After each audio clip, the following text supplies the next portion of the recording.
everyone, this is Nandini and this is day 14 of 50 days challenge. Chennai கிளம்பிட்டோம் ஒரு family ஃபங்க்ஷனுக்காக.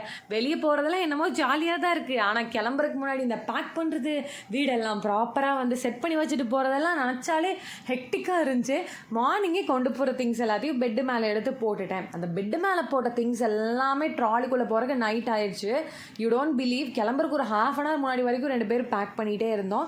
So finally வந்து எல்லாத்தையும் எடுத்து வச்சுட்டு கிளம்பியாச்சு. கிளம்புறதுக்கு முன்னாடி நம்ம வீட்டில் ஒரு 4 ஃபிஷ் பவுல் வந்து இருந்துச்சு. ஒரு 20 days முன்னாடி இங்கே ஒரு பர்த்டே ஃபங்க்ஷனில் ரிட்டன் கிஃப்டாக கொடுத்தாங்க. அவங்க வந்து தமிழ் ஃபேமிலி தான். ஸோ அவங்க எல்லாம் திரும்ப வெக்கேஷனுக்கு ஊருக்கு போகிறாங்கன்னு நம்ம வீட்டில் கொண்டு வந்து வச்சுட்டு போயிருந்தாங்க.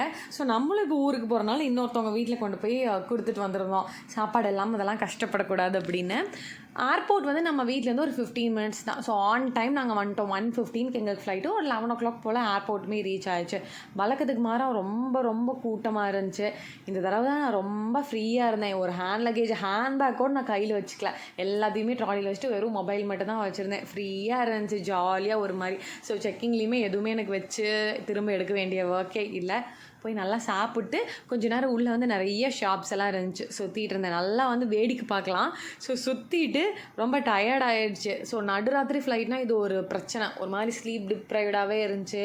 1:15 ஃப்ளைட்டு கொஞ்சம் 20 minutes டிலேடாக தான் வந்துச்சு. பட் ஆன் டைம் வந்து நாங்கள் சென்னை ரீச் ஆகிட்டோம்.